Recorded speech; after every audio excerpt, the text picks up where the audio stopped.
Okay okay okay. तो हमारी जो रोटेटर कफ की वार्म अप है या फिर थोड़ा सा वो है ना मोबिलिटी बढ़ाने के लिए वो सारी एक्सरसाइजेस तो हमारी हो गई हैं। मैंने क्या क्या लिया, मैंने एक अपवर्ड, एक आउटवर्ड और एक मैंने एरिया डाइट के लिए किया है।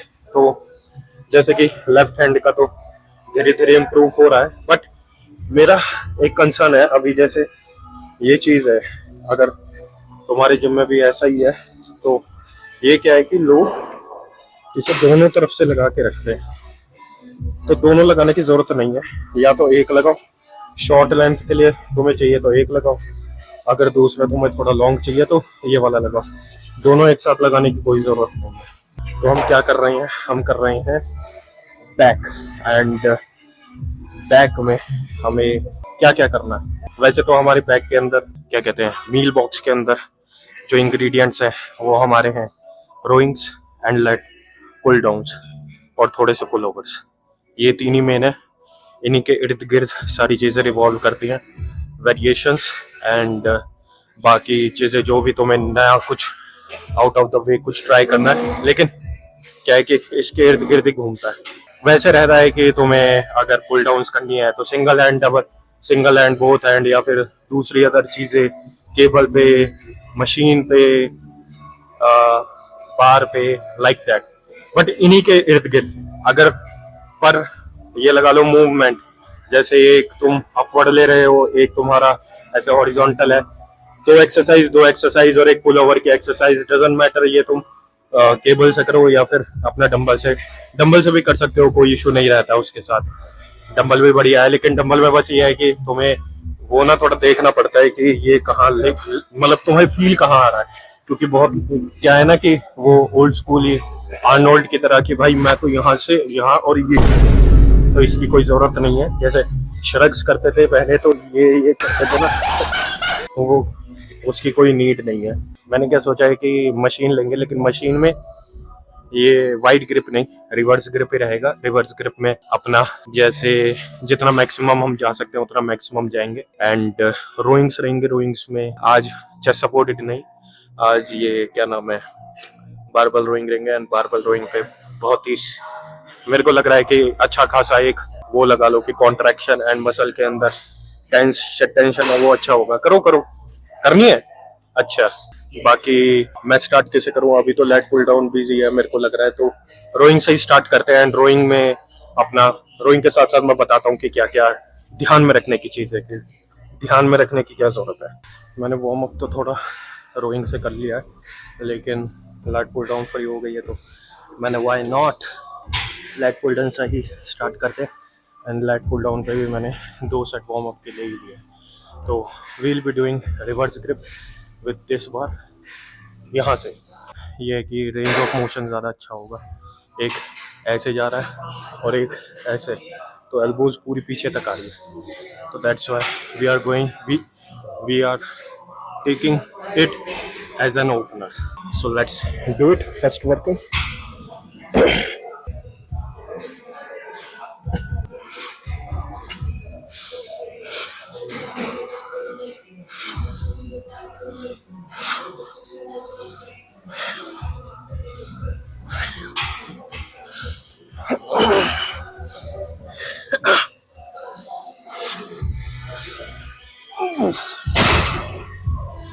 नाइस नाइस, एक सेट और लेते हैं।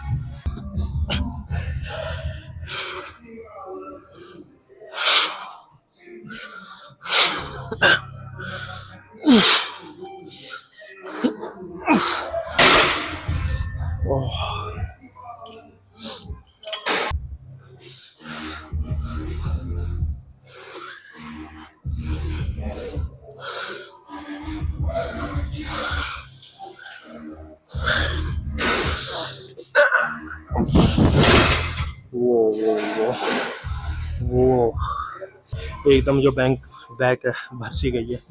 एंड इवन ये वाला जो सेट था ये मेरा ऐसे जा रहा था, मतलब ऐसे ये कॉन्ट्रैक्ट हो ही नहीं पा रहा। ओके गाइस, सो रोइंग स्मिथ पे एंड लाइट से ही स्टार्ट कर रहा हूँ कि अपना जो एग्जीक्यूशन है और जो मतलब वेट हमें कंट्रोल ना करे, हम वेट को कंट्रोल करें। तो ये फर्स्ट वर्किंग है, अगर ये सही लगेगा तो मैं एक 10-10 की और अफोर्ड कर पाऊंगा। Everything it is dependent on this one.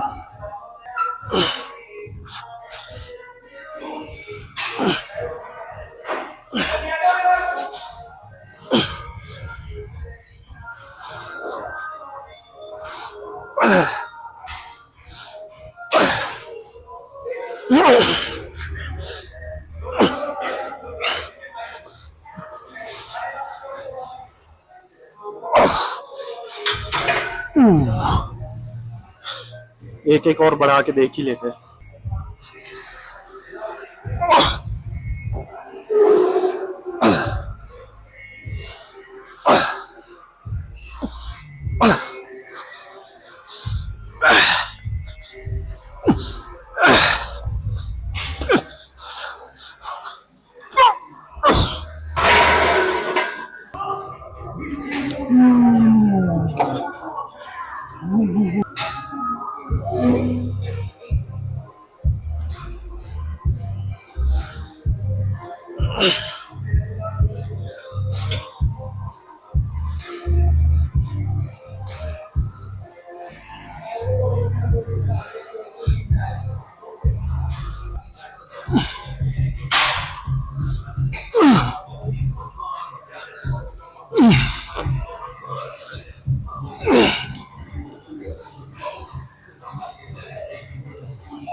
एक रियर डेल्ट की एक्सरसाइज एंड एक रियर डेल्ट का सेट और ले रहा हूँ। इसके बाद वी आर फिनिश। बैक तुम देख ही सकते हो, पता नहीं यहाँ से दिखेगी नहीं दिखेगी। पंप बहुत तगड़ा आ रहा है।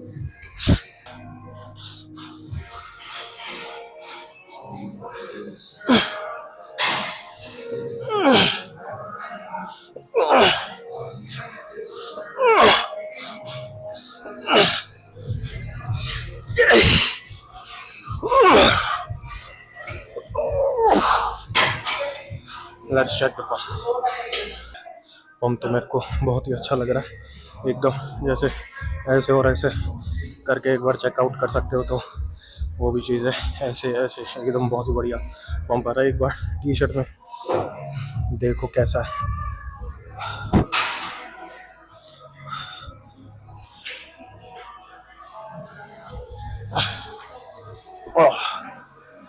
बाकी तो मेरे को पता नहीं है टी शर्ट में कैसे दिख रहा है, वैसे हम चेकआउट कर लेते हैं कि कैसे।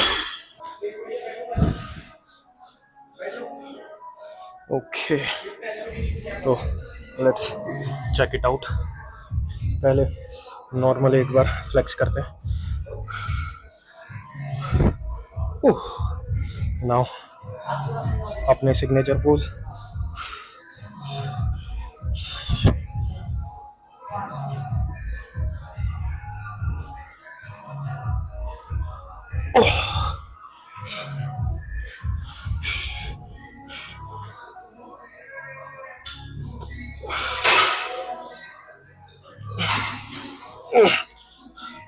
मिडल पार्ट में काफी तगड़ा आ रहा है।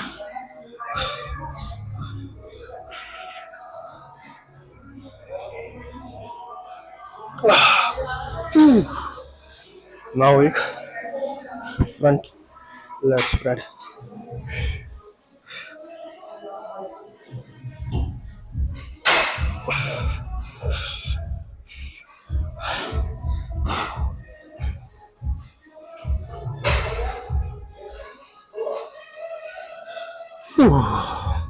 वाह मजेदार।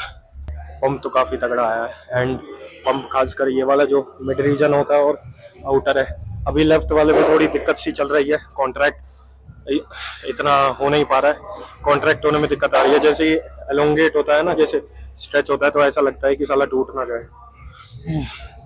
इसलिए जब वो जो रिवर्स ग्रिप थी तो उसमें भी ऐसा ही हो रहा था कि लेफ्ट पोर्शन बन ही नहीं पा रहा था, हालांकि राइट बहुत तगड़ा बन पा रहा था। एंड अब की बार रिवर्स ग्रिप से बहुत ही ज्यादा, बहुत ही मतलब मैं ये कहूंगा कि पहले जैसे जो वाइड ग्रिप पे आता है उससे ज़्यादा तगड़ा था। लेकिन वो है कि हम ऐसे भी नहीं है कि वाइड ग्रिप वाला स्किप कर सकते हैं। Wide grip is also there, तो ऐसा नहीं है कि उसे स्किप करना चाहिए। लेकिन ये है कि हाँ, एक दिन हम वो और बाकी सारी चीज़ें अपनी प्रायोरिटाइज करके वर्क किया जा सकता है। एंड इफ़ यू, और किन्हीं किन्हीं का ऐसा भी होता है कि भाई जितना चौड़ा पकड़ोगे उतनी चौड़ी बैग बनेगी। भाई ऐसा नहीं होता। बैग अगर तुम्हारी वाइड होनी है तो वो तुम्हारी नॉर्मल नॉर्मल रेंज से भी हो जाएगी। ऐसा नहीं है कि ज्यादा चौड़ा पकड़ोगे फिर तो इतना चौड़ा पकड़ लो और इसको यहाँ निकाल लो, ऐसा नहीं होता भाई।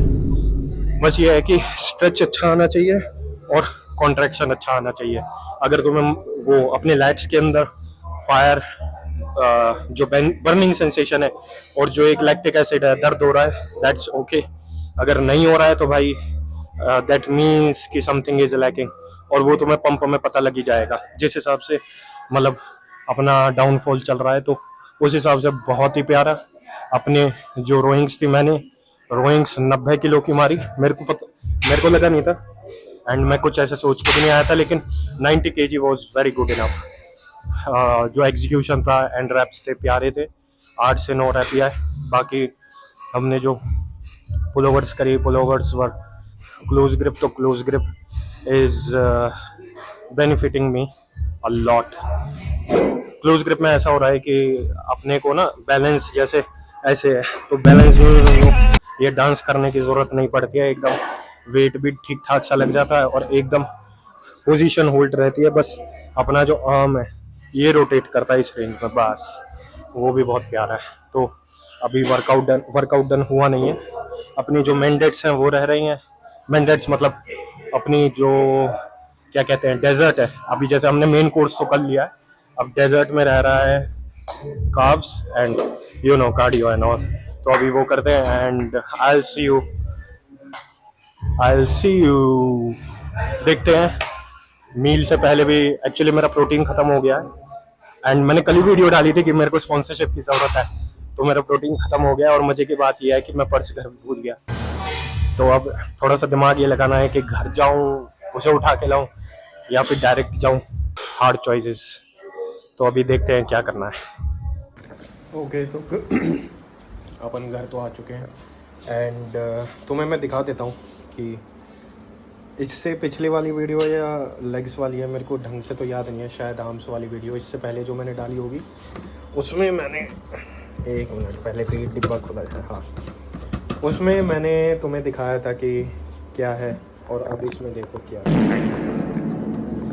एंड जैसे कि अपन अपना माल पानी तो यहीं भूल गए थे, तो मैंने एक दिन वेट कर लेते हैं, कोई इतनी बड़ी चीज़ नहीं है अभी भाई, क्योंकि नहाना भी है और अपना काम धाम भी चालू होएगा। तो जाना वापस मतलब यहाँ से कम भी 10 किलोमीटर दूर है वो, जहाँ से हेल्थ कार्ड से मैं लाता हूँ।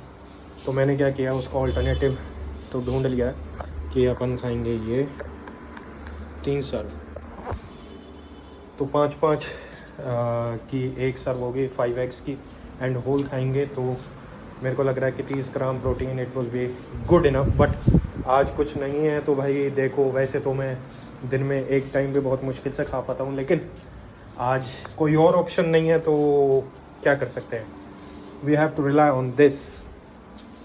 बाकी अभी ये तैयार हो रहा है एंड मैं थोड़े से राइस एंड थोड़ी सी जो सब्जी या दाल बची होगी वो और ले आता हूँ एंड नहा भी लेता हूँ। देखो कितना पसीना पसीना हो रहा है, तो एक रिफ़्रेशमेंट आएगी। तो अभी मिलता हूँ मैं तुम्हें नहा के।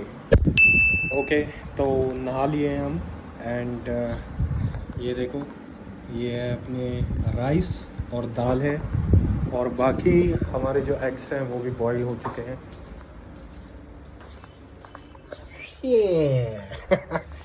तो ये भी बॉईल हो चुके हैं। पहले तुम्हें क्या लगता है मेरे को पहले क्या खाना चाहिए, या तुम क्या खाते हो?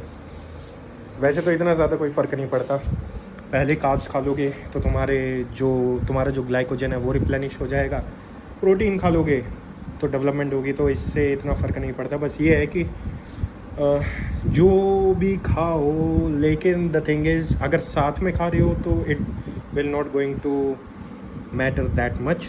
अगर अलग अलग खाओगे, जैसे भाई मैं चला गया, सपोज़ करो घर पे नहीं हूँ मैं चला गया किसी रेडी पे, मैंने वहाँ से अंडे खाए, फिर अपना घर आके ब्रेड खा ली, या फिर मैंने ऑमलेट खा लिया, तो ऐसे। तो उसमें अगर आधे घंटे का, 15 मिनट का, 20 मिनट का गैप है, तो मैं तो यही कहूँगा कि पहले प्रोटीन ले लो, प्रोटीन सोर्स ले लो, और बाद में कार्ब्स। वैसे तो इतना ज़्यादा कुछ फ़र्क नहीं पड़ता है, चाहे कार्ब्स पहले ले लो या प्रोटीन पहले। वो बस साइकोलॉजिकल एक इफ़ेक्ट होता है कि तुम्हें ऐसा लगता है oh I am losing my gains, I am losing my gains. ऐसा नहीं होता भाई। गेंस ना तो एक दिन में एक मील से क्या कहते हैं, गेंस पाना, गेंस, हाँ, तो गेंस ना तो एक मील से और एक दिन में आते हैं, ना ही एक मील ना लेने से जाते हैं, ठीक है। It is compound process. हर दिन करोगे यही चीज़ 1 महीने के लिए, 6 महीने के लिए, then it will going to make some sense and difference. अगर वैसा होता है ना कि तुमने चीट नहीं किया है और तुम एक डाइट पे हो, कैलोरी डेफिसिट डाइट पे, एब्स निकली हैं, नस निकली हुई हैं, लेकिन you are craving a lot, तो अगर तुम्हें 1.5-2 महीने हो गया उसके बाद चीट करोगे, तो ऐसा नहीं है उसका नेगेटिव इम्पैक्ट होगा, उसका वो पॉजिटिव इम्पैक्ट होगा, ठीक है। लेकिन रोज़ चीट करोगे तो ठीक है। तो वो चीज़ है कि जैसे एक चीज़ वो है ना कि अगर रोज़ करोगे, अति करोगे किसी चीज़ की, चाहे वो कोई अच्छी चीज़ क्यों ना हो, वो भी बुरी हो जाती है। लेट्स से कि कोई अच्छी आदत भी है, अच्छी आदत नहीं, एनीवेज मतलब यही है मोटा मोटा। तो देखो, अगर कोई भी चीज़ अगर जैसे तुम अच्छी है बहुत लोगों के लिए, अगर तुम वो कर रहे हो और वो ज़रूरत से ज़्यादा कर रहे हो, तो it might impact you in a negative way. और मतलब बैलेंस होना चाहिए। लेकिन अगर जैसे तुम्हें बस ये है कि भाई मेरे को अपना फिज़ीक बनानी है, और मेरे को जैसे compete में ना एक अलग ही माइंडसेट होता है, एक अलग ऑब्सेशन होता है कि तुम कितनी प्रैक्टिस कर लो, डाइट ले लो, कितनी तुम सारी चीज़ें कर लो, but there will be like कि अभी भी मेरे में कमी है। लेकिन फिज़ीक में इतना नहीं होता कि तुम इतने कंसर्न नहीं हो कि मैंने नमक नहीं खाया, सॉरी मैंने नमक खा लिया, पानी पी लिया, तो इतना it will going to affect me. तो ऐसा नहीं है। एक सेफ जोन में होते हो। एक टॉप का एथलीट है, उसका माइंडसेट अलग है, वो एक एथलीट है, उसके प्रायोरिटीज़ और उसकी मेंटालिटी और उसके आगे सामने जो गोल है वो डिफरेंट है, और तुम्हारे आगे डिफरेंट है, और तुम्हारे उसमें केस में लीनियंसी भी है। तो अगर you are going to that athlete part, तो यू नीड भाई कि ऑब्सेशन एक होना चाहिए। टैलेंट सबके पास होता है, जेनेटिक्स। एंड हाँ, एक बात ये भी है कि लोग बहुत बोलते हैं कि ये जेनेटिक्स नहीं है मेरे पास ये नहीं है, इसलिए मैं ये नहीं कर पा रहा। भाई टॉम प्लेट्स के पास भी जेनेटिक्स नहीं थे लेग्स के, but obsession, hard work, obsession always going to beat the talent. मेरा मानना तो ये है कि बहुत मतलब ये लगा लो कि तुम्हारी लाइफ के अंदर 60 to 70% जो चीज़ें हैं, एनवायरनमेंट, तुम कहाँ बॉर्न हुए हो, किस चीज़ में बॉर्न हुए हो, कितनी हाइट है, क्या तुम्हारी कैसे बॉडी तुम्हारी रिस्पॉन्ड करती है, वो तुम्हारे हाथ में नहीं है। लेकिन तुम्हारे हाथ में 2 ही चीज़ है सबसे ज़्यादा, एक तो तुम्हारा माइंड और तुम्हारा हार्ड वर्क। तो कि तुम कितना कर सकते हो। तुम किसी पर्सन को कंट्रोल नहीं कर सकते, तुम अपने आप को ही कंट्रोल कर सकते हो। अगर इसको भी कंट्रोल नहीं कर सकते तो ज़िंदगी में कुछ कंट्रोल नहीं कर सकते। तो यही चीज़ है भाई कि जेनेटिक्स वगैरह कुछ नहीं होते, हार्ड वर्क करो, वर्क करोगे एक कुछ ना कुछ वे निकाल ही लोगे भाई। ऐसा नहीं है कि जेनेटिक्स वगैरह ये वो, कुछ ब्लेस्ड होते हैं, कुछ मैं मानता हूँ कि थोड़ी सी ही मेहनत में बहुत सारा गेन कर लेते हैं, और कुछ ऐसा होता है कि भाई बहुत सारी मेहनत में भी कम गेन करते हैं। लेकिन अगर तुम्हारे अंदर वो विल पावर है कि मेरे को एक उस टाइप का फिज़ीक बनाना है, भाई you can. Ronnie doesn't have the genetics जब वो 1999 से पहले था, नोबडी न्यू हिम, ठीक है। टॉम प्लेट्स के लेग्स सबसे ज़्यादा कमज़ोर थे जब उसको कोई नहीं जानता था। काई ग्रीन, ठीक है, Kevin Levrone, Flex Wheeler. Hard work is going to confirm that कि हाँ तुम्हारे पास होप है कि मैं कोई चीज़ अचीव कर रहा हूँ तो मैं उसके एक स्टेप क्लोज आते जा रहा हूँ, ठीक है। तो दिमाग से ये सब निकाल दो। दिमाग में बस दो चीज़ होनी चाहिए, मेरी मेंटालिटी क्या है, मेरे को वहाँ तक जाना है, मेरे को काम करना है और काम करना है, बस ये मेंटालिटी हो, सब कुछ हो जाएगा भाई। Over the period of time, 1 साल में नहीं होगा, 2 साल में नहीं होगा, 3 साल में नहीं होगा, चौथे साल में बूम, ठीक है। तो इतनी ज़्यादा भाई अभी टेंशन मत लो, प्रोसेस पे ध्यान दो, जर्नी पे ध्यान दो, रिज़ल्ट ओरिएंटेड अभी मत हो, ठीक है। जब एथलीट हो जाओगे ना तब करना ये सब, ठीक है। तो अब हम पहली बाइट ले लेते हैं।